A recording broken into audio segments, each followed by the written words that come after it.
question here is regarding dualistic worship, the Dvaita, the sense that God is beyond us. First, what is that? Can you explain what that is?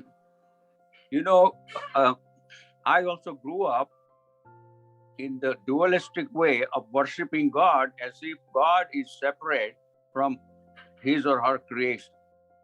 And our ancestral goddess rather, was Amba Devi. And I grew up watching my father, grandfather, everybody praying this separate Devi as goddess. That's how I was raised. And most of the people in the world, across the world, are also raised in the same way that they consider God. The moment we say God, it just, the idea of God being separate, because nothing that we can see in this world will look like a God. So God is a belief system separate, and yet it generates so much devotion also at the same time. So then I come across the non-dual teaching, the Advaita Vedanta, which tells that the God is embedded in its creation. God is a universal intelligence that runs this whole creation. Okay, so that's how my understanding of God is as this, and God is also the entire existence is God in that way, in that universal intelligence. And that intelligence, when we understand this non-duality, then the same God intelligence being all of us, our experience of that God is the happiness, peace, unconditional love, help to others, and all those things naturally develops. And one more thing I would say about this dualistic is that when I knew this truth about the non-dual, God being the same as the creation embedded, then my love and devotion towards this dualistic way of worshiping even grew more strong, because I now feel that I know which God I am worshiping. And then the worshiper, me, is the tool of God, so that this God can wield this tool in the appropriate way. So I don't consider any disconnect between the one and the other, and then I follow this non-dual. In my experiential base is the non-dual Advaita Vedanta, meaning as God and the existence are the same. But actually, this awareness is really the Chit, and its existence is Sat. The Sat Chit is the experience, and that brings the Ananda. And whether I do the devotional way or I do this non-dualistic way, it's just no difference to me now. So that's my way of consolidating or considering them as one approach. Yes. Towards happiness. Nonetheless, historically, we have seen lots of disagreements between the religions. Absolutely, yes. Why do you think that is? Why do you think? Because, that the root of that has, unless it is misused, but most of the time it's not understood, and that's why it gets misused, in the sense that when we consider ourselves as a separate existence, my Pratap and Sachin and everyone else we know is a separate entity. So that separate entity will see all other entities separate also.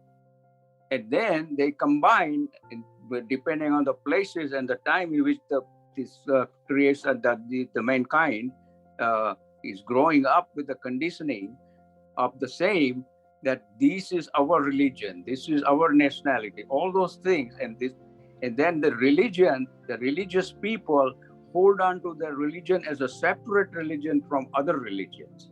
And they insist that our religion is the right. because of this separation at the level of the individual, now combines this individuality. When it falls short of the strength, then it combines with other people of the similar conditioning and then forms this religion. And this religion will always try to prove itself as the best. And that's the reason for all this kind of trouble in the world across the religions. Yes, yes. So there are definitely different concepts of God also. There are many ways that people have thought about that. Yeah, absolutely. When there is God that's different than the existence, there will be many concepts. Yes. So the Advaitic teaching is of oneness. It basically says that all of this material world, or this differentiated world, it calls it an appearance or an illusion. Jagat mithya, Brahma Satyam Jagat mithya. Why does it say that? Because the world, it seems very real in front of us with all the differentiation. Yeah, the thing is that when we grow up in this world, then obviously we consider ourselves and the world different. And we, even though we are part of the world, but we don't see that together. So what happens is that, according to me, this dualistic view, when somebody raises above the dualistic view and studies the real experience, then the person will discover that there is only one reality. And that reality is all of us are, even though separate, existing as separate entities, separate objects of the world also. In spite of all that, if you look at the reality, it's all one.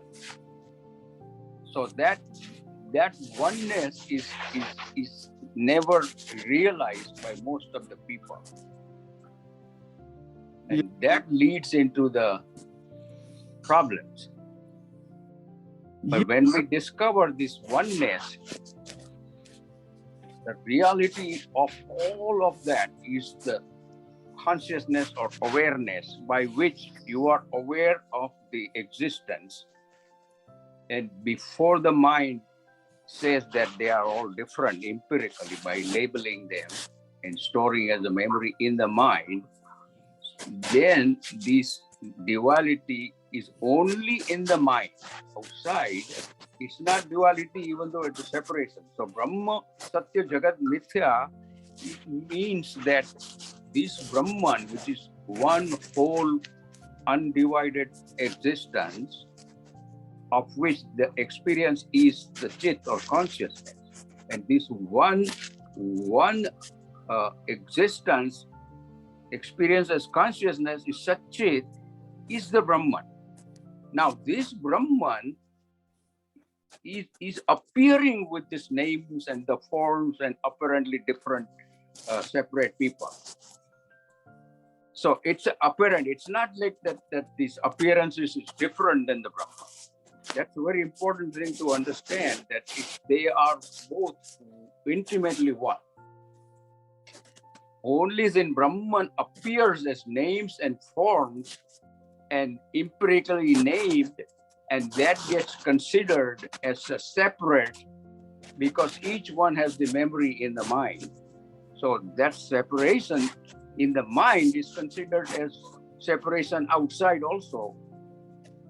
And that's the reason why, and these separation are names and the forms, and based on the forms, the names are given. So these forms are always changing. In other words, they arise out of this existence, manifested by this consciousness, and then they live for a while, and then they go back to the consciousness or existence again.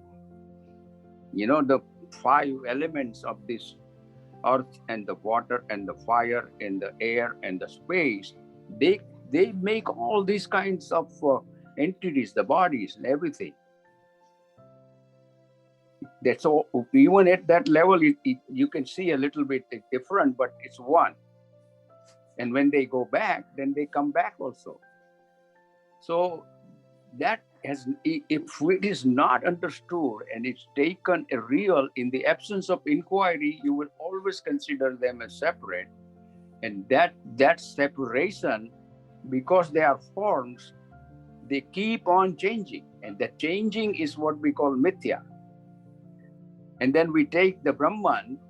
If we don't see the Brahman, because Brahman is an experience only. It cannot be seen with the visible. You can see only in the form of these different objects. But that's for practical purpose, we have the use of each one of these objects. But other than that, they are very Brahman appearing as the names and forms, and they call it Ishvara also. So that's why the term, that the statement was given that the Brahman is the only Satya of all that is Mithya, because they cannot be Mithya unless its a substratum is this Brahman. Okay, all right. So the thing about what you're saying is that if there's only one reality, the Brahman is one. Yes. Akshara, or the absolute, that which is imperishable. It's absolute, it's one without a second. There isn't anything other than that. But it's an experience of Satchit Ananda. Yeah, okay. But the fact is that this differentiation is in our experience, this whole differentiated world, which all appears very differently. And so Advaita is saying it's just an appearance. It's right, exactly right. Like the waves in the ocean. Yeah, but even though there's a wave in the ocean, there's still a wave. I mean, there is still something like a wave. Even though it's an ocean in different form, there is still that sense of a wave. So the wave cannot be considered completely unreal. No, absolutely not. This very wave is true, is Brahman in the sense when the wave understand it's water. Yes. So are you saying that, here's the analogy, that we are like the wave, so the wave has forgotten that it is the water? Yes. In my analogy, that would make a little more clear, as I have understood the analogy, is that each wave is the body and the mind. Okay. Yes. Right. And the whole ocean is like a word. So in the word, this one particular body-mind wave, it lives, and then it says, oh, I am better than the other wave next door. You know, all those things arises, jealousy, this and that, because it considers itself as a separate wave, has nothing to do with the ocean. Yet, now reality, not any inquiry about that, as to what is it. So then they live as if they're suffering, you know. But then on some wave, there must be something, because ultimately even wave is interested in knowing, because it's made up of this water, but it doesn't know. So ignorance is the reason. And then a wave realizes it after going to the satsang, after hearing this, after keeping open mind, and then examine itself. Then it realizes, oh my God, I am first we can say it's a word. But even the word has a reality, and that is the water. The word meaning ocean.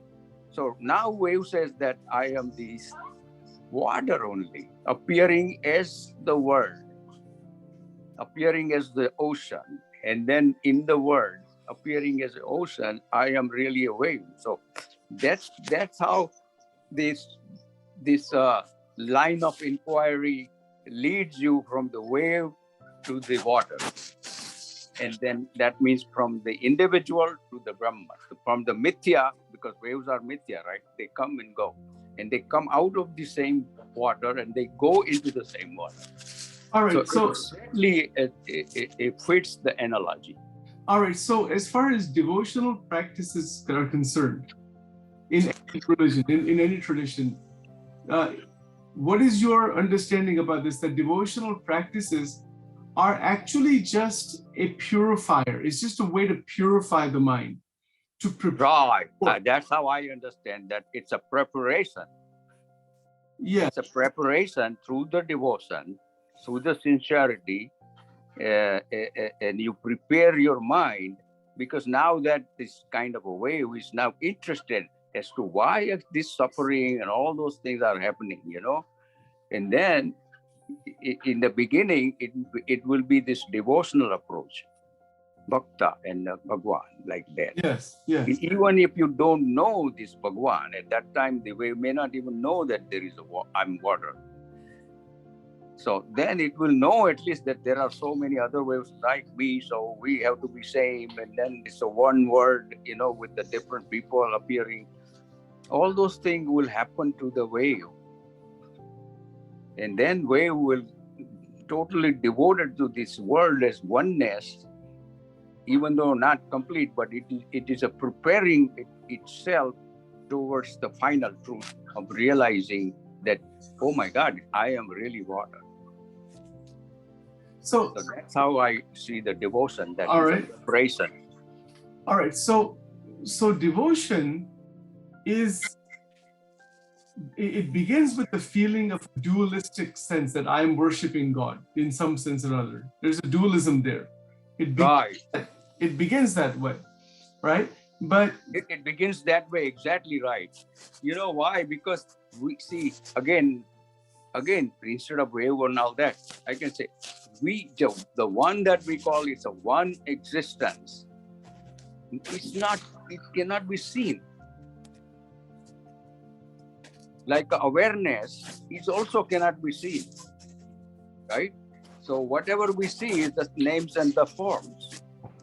That's why it is very difficult to even start the inquiry unless you get really a devotional approach, you apply, and then you believe that there is something called God, and I will ultimately become the bhakta of the devotee of the God, and then lead a life that will relieve me from the suffering, and then I can teach the people and all those things. So it can be all the way devotional and yet little better than living individual. But ultimately this devotion purifies the mind, and the very devotee then becomes one with the God, whatever he was believing God to be. But there is no duality there.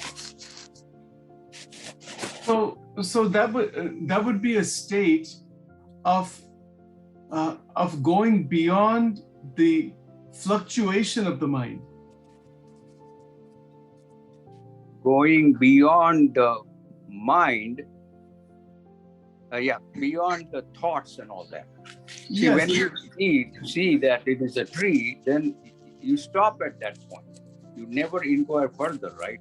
So what you are saying is that you have to go beyond that thought and investigate what is my experience that I call a tree. And that tree doesn't tell me it is a tree. We just name it as a tree empirically, and it can be named anything that I want to name it. I being the awareness. So then that is the very fundamental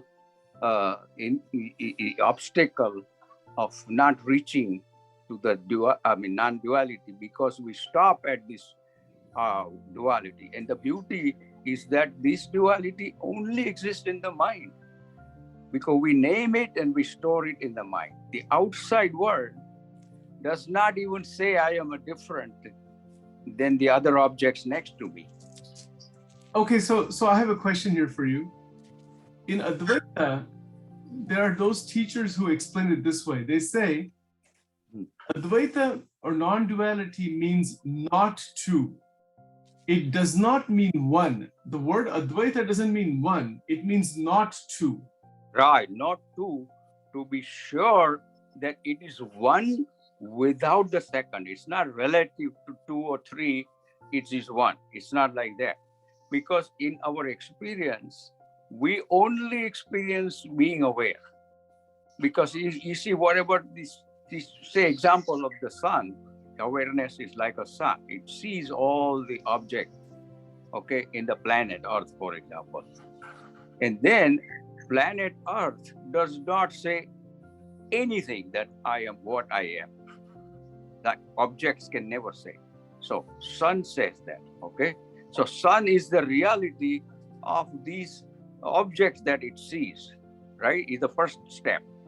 sun says, okay, I see all these objects, and the objects don't have any say. So I am the only one who will decide what it is in my experience.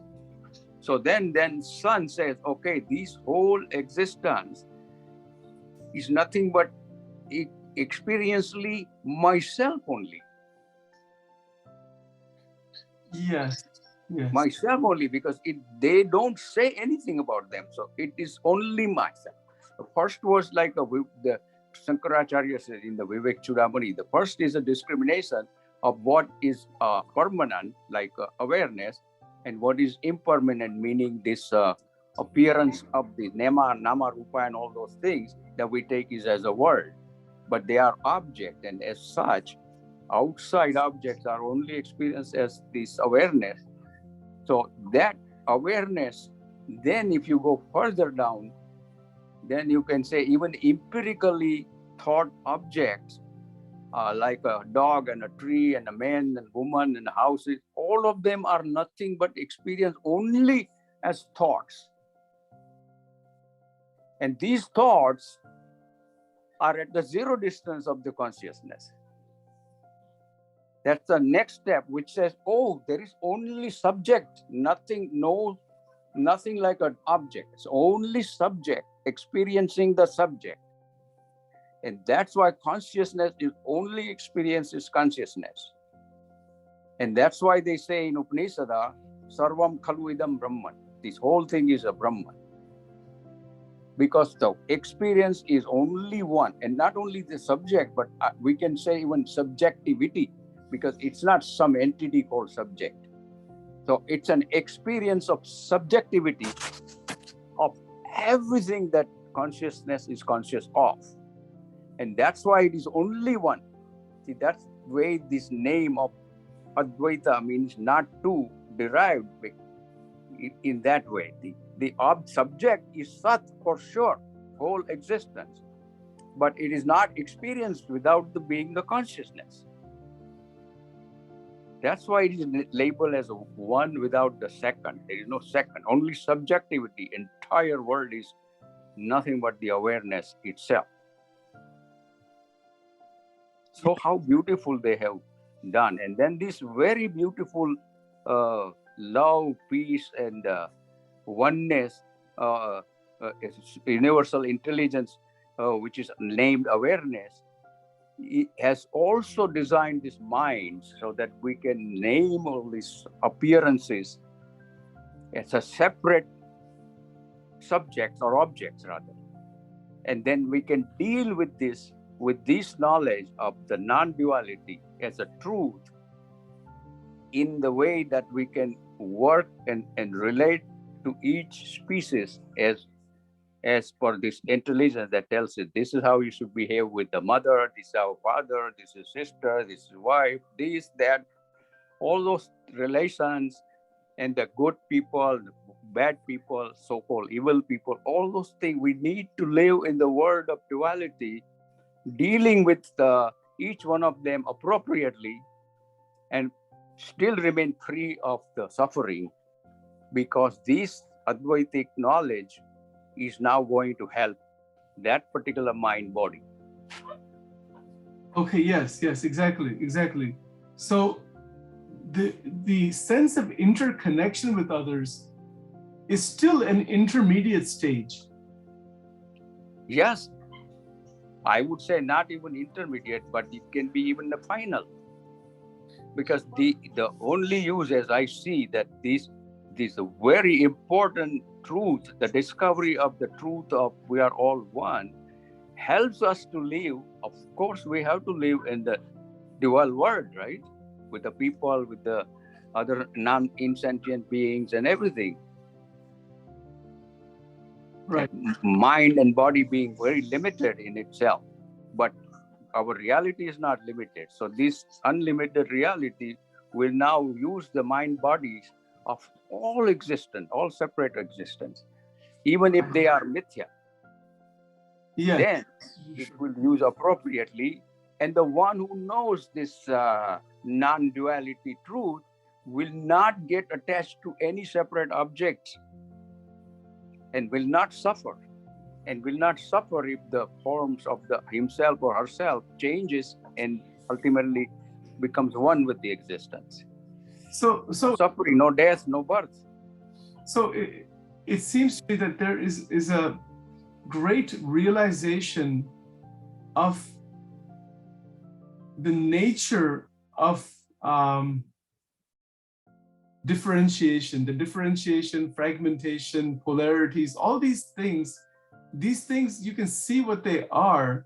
Beautiful. Yes, that's very correct. You can see what they are as they are. As they are. Beautiful. And then at the same time, there isn't any kind of reaction against that. There's just a vision of that. And then from that vision is liberating. That vision Oh my God, yes. Right?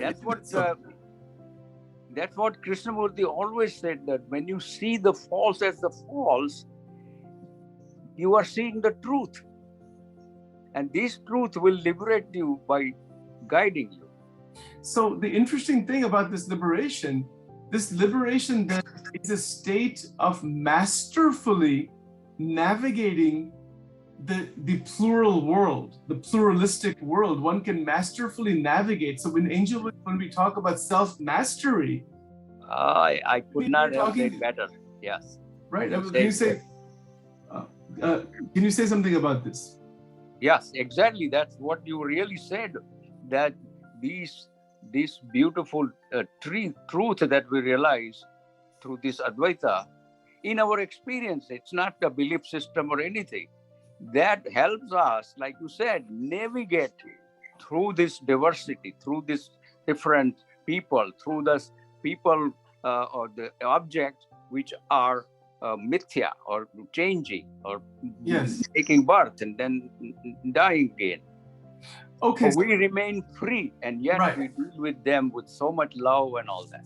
Yes, and that's true with all the external objects and people, but it seems to me that the same thing is true with our own internal world, or what we consider to be the internal world, that the storehouse of memories, the experiences of the past, all those things, we are able to masterfully navigate, go in and out of them without entanglement, because of the realization that we are not the memories or the content that we're holding. Content is just there, but that isn't necessarily who we are. We are that unaffected, unentangled, pure, undiluted, non-dual consciousness. That actual reality that is not affected by the changes and the content within the mental structure. Right. That we take it as a real. But now we have found, with this understanding, we have found the freedom to rise above them. We don't have to get rid of any of them. Right, because exactly. all these memories and everything are very helpful as tools. Yeah. But the tool was becoming our master before. Sure. Because we identified with the mind. Then as a separate Pratap was born from the mind as thought only. Right, exactly. So now we find the freedom from this falsity or the unreality. And also most human beings are caught in the mind-based experience, the desire-based experience, that you want something and then you get something, you don't get something, and the mind is very much hurt again and again. It's very interesting how much pain people experience because of the level of this dualistic polar activity of pleasure and pain and the highs and the lows. Every aspect of life. It seems to me that the human mind is actually tormenting itself because it doesn't realize that it actually is just one little fragment or one little power of the Brahman, of the great consciousness. And then it's more than the mind. I generally don't like to use it and blame the mind. What I do is that this mind-based entity, separate entity, it considers itself as a separate from even Yes. the Yes. So that's the important part to understand, that I find the freedom from this false identity that I was taking myself to be all this time, based on the identification with the mind, by Yes. the very consciousness which had the purpose to identify, but not as a real identification, but only as a tool. You know, it's very interesting that what we consider to be enlightenment would be, it seems to me at least, that it's a state where what we consider to be our mind and our thoughts and our individuality and all of that, it still kind of remains to some extent, but it's really just shining with the actual reality. Exactly. And not only that, one step further, it takes us to understand that all the minds, human minds, all of them are just one universal mind, which has all the knowledge that can help the humanity. It's not, it appears in the separate body mind, but it's like a one universal, because some minds are made like a doctor, some minds are made engineers, some minds are different kind of plumbing, these, that, so many different functional areas are covered by that, and we shared our minds with all this without any problems. So it's one mind. So in that way also we can see the mind is also one universal mind. So we can see that, I think, once we examine even like university subjects, things like physics and chemistry and biology and Yeah, right. that these, all of these subjects that are taught, they are all talking about the same reality. I mean, for example, they point to the same reality. Yeah, I mean, even the different, like we talked about this before, that different universities are teaching, let's say, chemistry. Let's say you have 100 universities teaching chemistry. Yeah, they're different universities. They have different professors. They have different textbooks or whatever. But the subject matter is not different. Somebody might be teaching it one way. Somebody's teaching another way. Somebody's teaching some third way. Somebody's teaching in one language. Somebody's teaching another language. Somebody's teaching more clearly than somebody else. Right, exactly. Somebody's teaching it in a distorted way. But whatever it might be, that the subject matter is not different. You know, so subject matter is not. Functional areas are just the same. No, functional, but also some professors who don't know the subject properly, they could be teaching it in a very wrong manner that is not actually chemistry, so it's interesting because in science remains open. It doesn't remain fixed with conclusions that this is the only way it is. It's not like that. It always remains open, and every 10, 15 years, these theories and nature of reality keeps growing and developing, and you know, because the openness of exploration is emphasized. Very nice. Yes, very nicely said.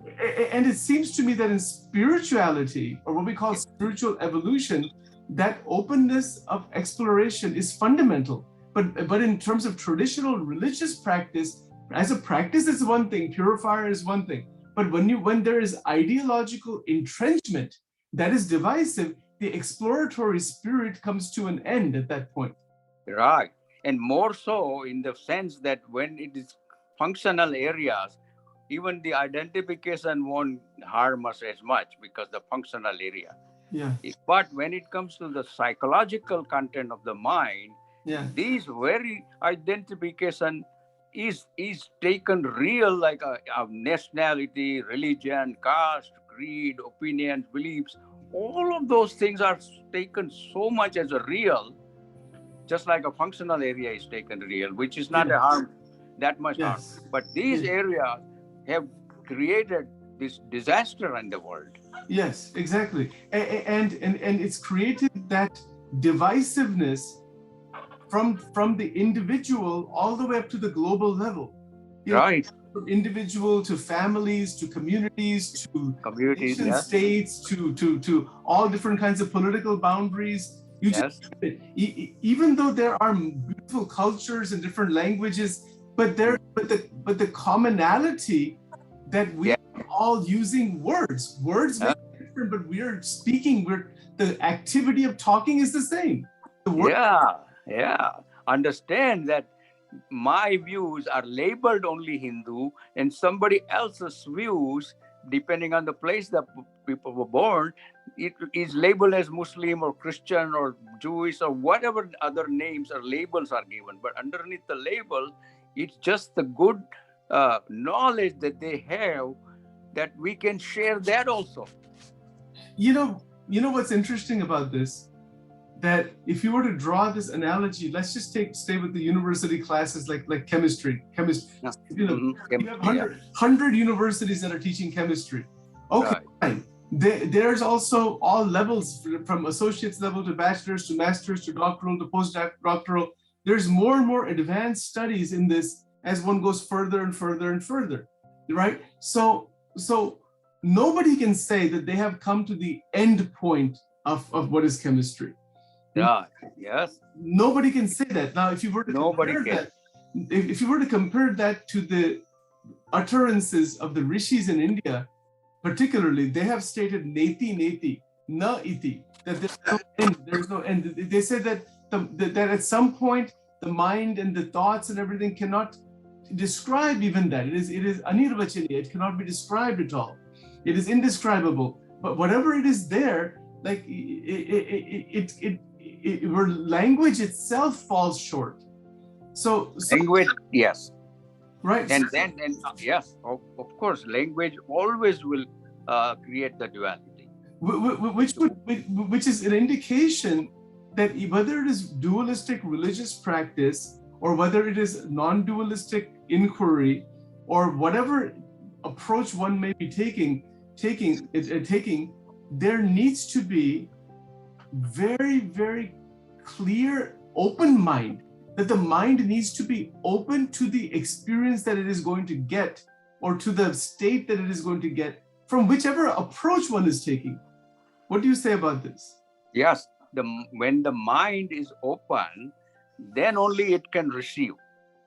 Exactly. So if I close my mind and consider that me being a Hindu is only, it's my reality, and the rest of the people are not of my religion, so they may have a problem, I'm not them, or all of them, and even in the chemistry, like across the universities, who has all this knowledge that actually we are considering that ours is the best, but it's not a separate, it's just the knowledge that you have versus some other professor of the other universities have. Exactly. So why not we live as if it's all one and share? And that doesn't come because we consider basically myself as a real individual with all the knowledge I have. I consider it myself as a best, my impression, my image, all those things are best. They are the root cause of this greater duality, meaning the university, across the universities, across the religions. They are also dual, really. As long as we don't inquire, that tells me that once you discover the truth, then really the difference between the duality and the non-duality also disappears. Sure. Right? Because ultimately happiness will be the result. Peace, happiness, love, unconditional. All those will just dawn on the people because they understand that we are one. In reality, we are one. Yes. Diversity is so beautiful.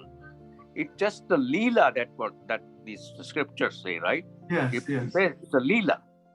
So now this Leela has to be understood, and it will be understood when we realize that after all, everything is all of them, all of us are one. Awareness, which has all this intelligence and everything, that has assigned me the role by placing me in certain part of the world in certain time frame. So that conditioning is really my costumes to play this Leela. It's not my reality. No. Yes, There's the reality. That's the problem.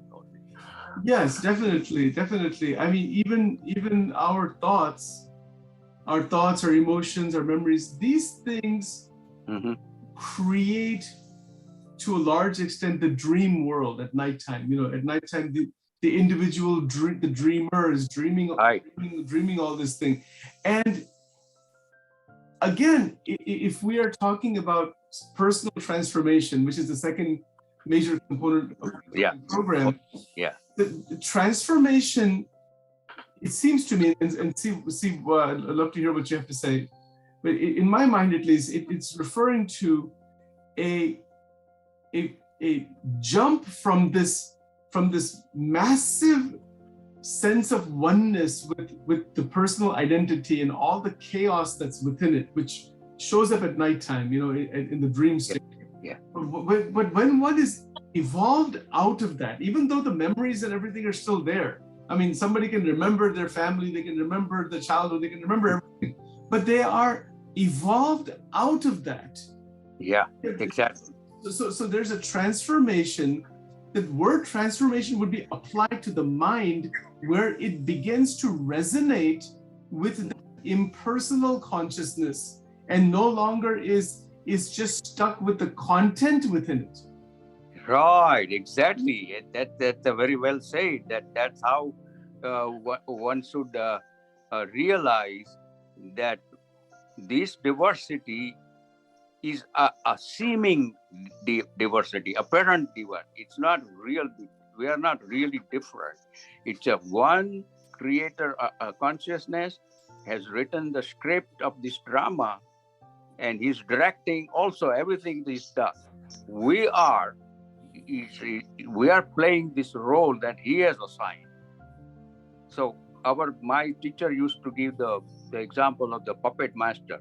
Say it's a body and the mind. We are all the puppets, and the puppet master is the one that we call awareness or universal intelligence in the form of awareness that has, directed this whole play. But good news is that we are not the puppets. The body minds are the with the strings that we pull the body mind as puppet master. Yes, exactly. The mastery is the key, you know. So one who is a master, like in the Indian tradition, the word siddha is used. One is a siddha. Siddha means one who has mastered the body, the mind, etc. That there's a mastery, and that mastery. It seems to me that one who truly has mastery is there's a natural steadiness in mastery. Exactly. I mean, there would have to be, because in fact that all of the lack of steadiness, jumping from one thing to another, one confusion to another, this is an indication of not mastery, of great unnecessary slavery. Right, unnecessary. Beautiful. Yes, it's not needed. In other words, you look at this whole example of puppet master and the puppets in the play. You know that puppets will never be afraid of dying or killing somebody or dying himself or herself in the drama, right? Never, because they know it's a drama. It's not my reality that's going to die. So that's why we have to realize this truth of who we are. Yes. And that itself is enough. I don't have to do now anything. I just know that in all these worldly things, I am not going to be drawn or get tangled up or all those things, because I'm playing the drama. Yes. That's a very nice analogy, that know the truth that it is a drama, and then you will have transcendent all these sufferings. Yes, definitely so. Yes, it's very powerful, because when one actually the root of the suffering is taking duality for reality. Ah, exactly right. Taking the duality as my real reality. That's the the root only of problem. Of all the problems come from there only. Yeah. I mean, all the problems, the divisions, the suffering, the wars, the hatred, the racial divisions, All of them. everything. Very nicely said, Sachin. All of them are has the one single root cause. Yeah. And that is that duality taken as real. Exactly. So yes, exactly. And when one sees that the mind, through its own conditioning and background and programming, is generating the duality. I would say mind is not really generating anything, but this very consciousness that reflects in the mind, so that Yes. the mind body will work, right? It reflects in the mind, and then this reflection is taken as my reality. Whereas this reflection, if we examine it in the experiential way, is that this very consciousness is reflecting. So it is not that consciousness, reflected consciousness is our reality. It's our tool. It is the I, that I for Pratap, which in other words I would explain as like a consciousness itself imposes this identification on itself and generates this I thought, which is a mind. Mind is taken as I thought. Yes, exactly. I is considering itself is an independent from the mind. How can that's the duality, right? Something that is mind-based is always a thought. And that very mind-based thought takes itself as real versus the mind's content, other mind's content, by which it identification it came out. So it's such an artificial duality that we don't see, and then we see with the mind. So maybe I see it that way. I don't see mind's problem. Okay, so that's observer is the observer. Right. So if you look at it that way, then maybe another way to put this would be to say that that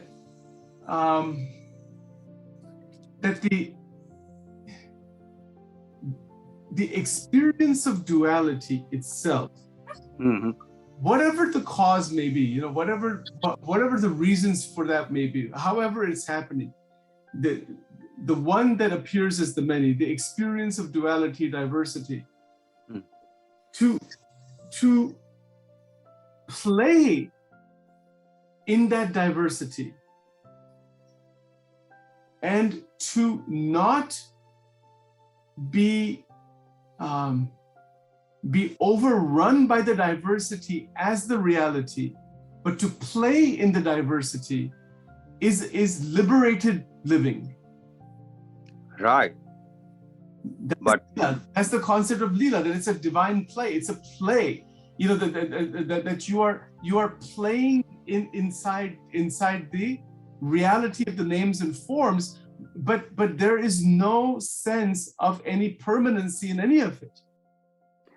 Yeah, that's which does not get emphasized enough in our traditional way or in our scriptures directly. It maybe implicitly somewhere, but the fact that if we don't see that this is how this separate entity takes the birth, which is when the identification happens by the reflected consciousness, then that is the real problem. It's an anatomy of the I, Pratap. Yes. We call it ego, but if we call it ego, then it's not enough, because I don't have an ego. I am the ego. That's how I should see. There also, I don't want to do the duality. You know what's interesting, that in Advaita Vedanta, there is more emphasis placed on realizing the Brahman and less emphasis placed on why ignorance exists. No, but in order for me to realize the Brahman, as I see it, that I need to know that these Pratap is itself an ignorance. Yes, yes, exactly. Taking Pratap as a That's the real same. is Right, ignorance. right, exactly. Otherwise, I will not even have an idea of Brahman. That's correct. But the notion as to why the Brahman or the absolute is using its own power to manifest in all these different ways. I mean, it's basically like saying, why does the ocean have any waves? You know, I mean, it's that question basically. Why are there even any waves? Why that people ask that why then it is like made like separate people, Pratap and Sachin and all of them, the different one, is that when we understand this reflection is taken as a reality, reflection, I like to say more than a reflection, is that the identification of the consciousness with the mind generates this I-based thought, which we call Pratap and take real. It is very important to see that is in itself is not a problem. The problem is that we take it as a real is a problem, because yes, consciousness right. is meant to identify for the functionality so that the mind can speak. In other words, how, if you ask me a question, who are you? Then how would I answer if I don't identify and say that, okay, I am engineer, right? So I have to identify my consciousness identifies the engineering content of the mind and says, I am a consciousness, I'm an engineer, right? So mind-based entity is its tool, or I would always use the word spokesperson for the mind and the body. Yes. Okay, that's why yes. God has designed it that way. Yes. Okay, so maybe another analogy, and then we can stop after this because it is getting a little late. Another analogy would be that this is not a perfect analogy. No analogies are perfect, but we can maybe use this one. If we're sitting in the movie theater, it's a 3D movie theater, whatever it is, it's a movie theater. And there's a whole 2-hour movie being played with different actors and actresses and stories, and so many things are on the screen over there. And there's a projector that has a film inside, and then the energy is in the projector and is projecting that whole movie. Right. So similarly, this world of names and forms could be considered as a projection of the Brahman. Yeah, exactly. And it in some sense it has a relative reality, but it doesn't have any actual reality, because the actual people who were making that movie, or that's a different thing. What you're seeing is just a reflection. It's just a recording, basically.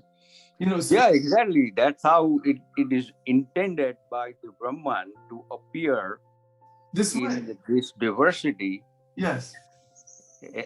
And still be intimately same as this appearance.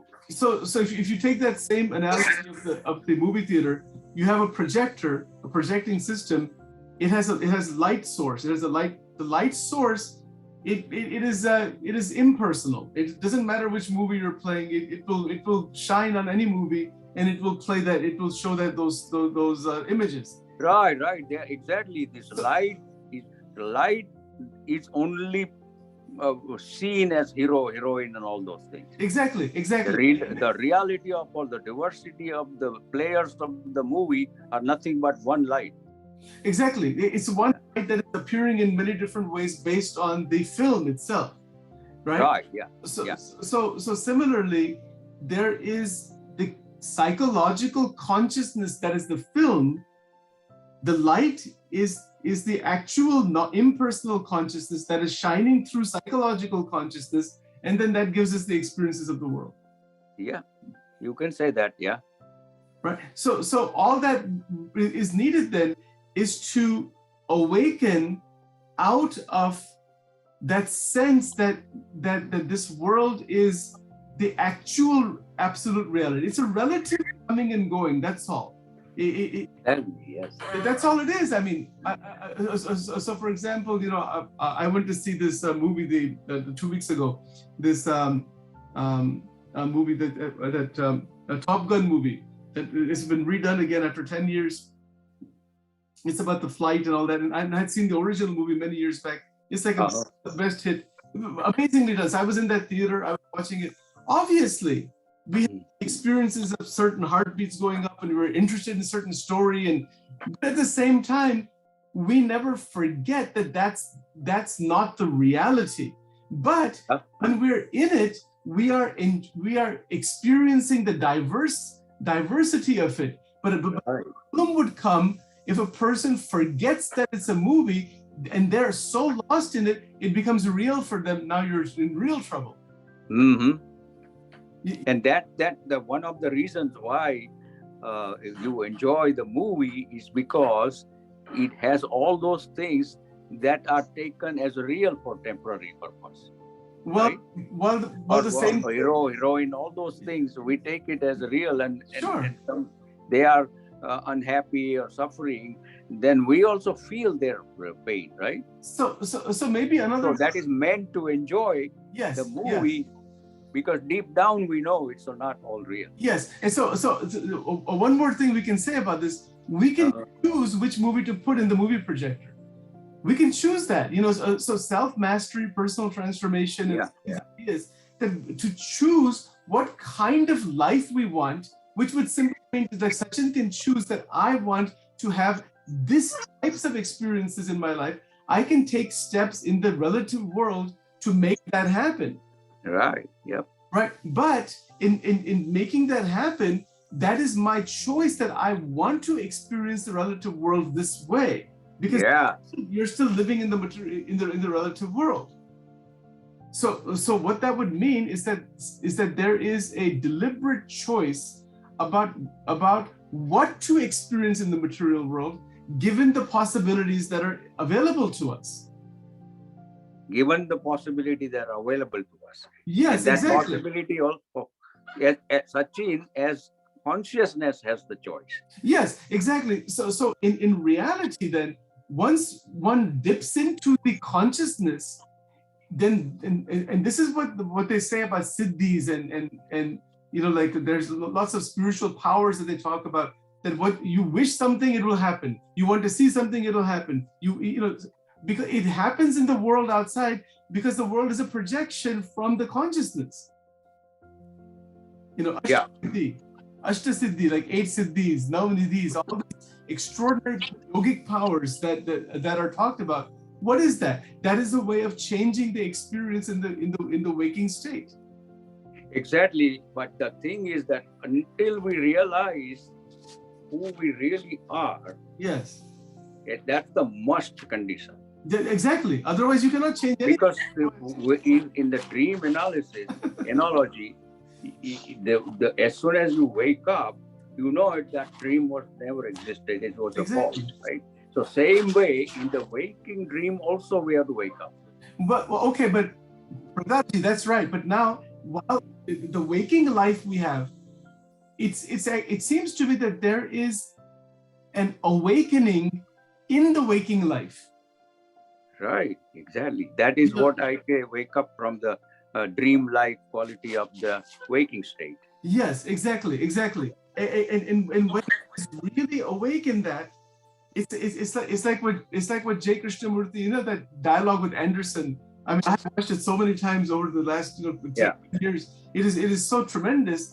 Even Professor Anderson, he says in there how beautiful it would be to have everything in place, everything taken care of, and we can just be with ourselves.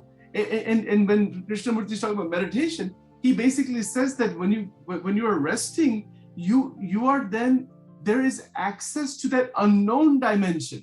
We can call it, but which is no longer part of all of this cyclical loop process that is running inside the mind and just chewing up energy. No, there is so much conservation of power. The power is not lost at all. No. And the movies are the endless number of movies that are running through our head. They stop. It literally stops. Yeah. And that is where the breakage or that realization of that power behind the movie. Yeah.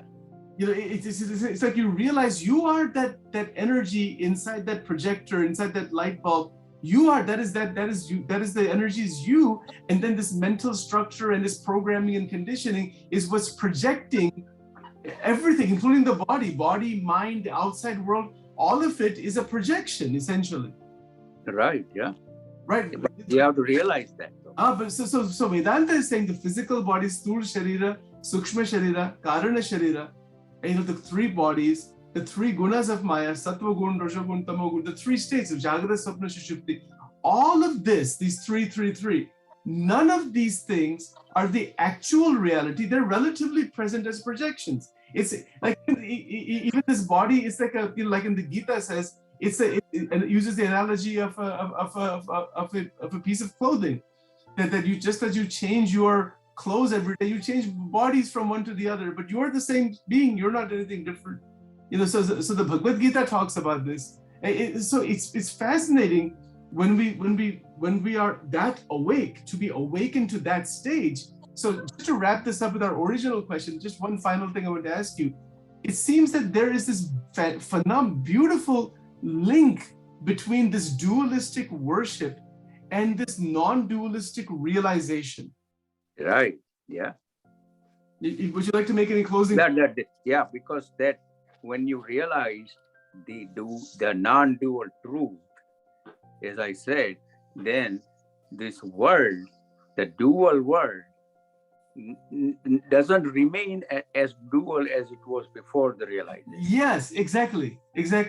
Do you know what that sounds like? That sounds like when a person is watching that movie, they're watching the movie but never forgetting the screen in the back. Right. You know that, but if you forget that it's a movie, if you forget the screen, then you're just even more caught up in Right. But if you know that this is, if you kind of just pull back and say, okay, I can enjoy the movie, I can experience the different things, but none of that has any actual reality. There's only that blank screen there, that's all. Right. And this identified with the mind-body based entity is itself is playing when he realizes it. Sure, exactly. That I am not these. So this costume I'm wearing. Sure. Then the wearing thing becomes the play. So we say this in the Age-Old program, and others have said it. We are the creators of the experiences we're having in our life. If we really probe further, the decisions we make is what is creating the experiences we want.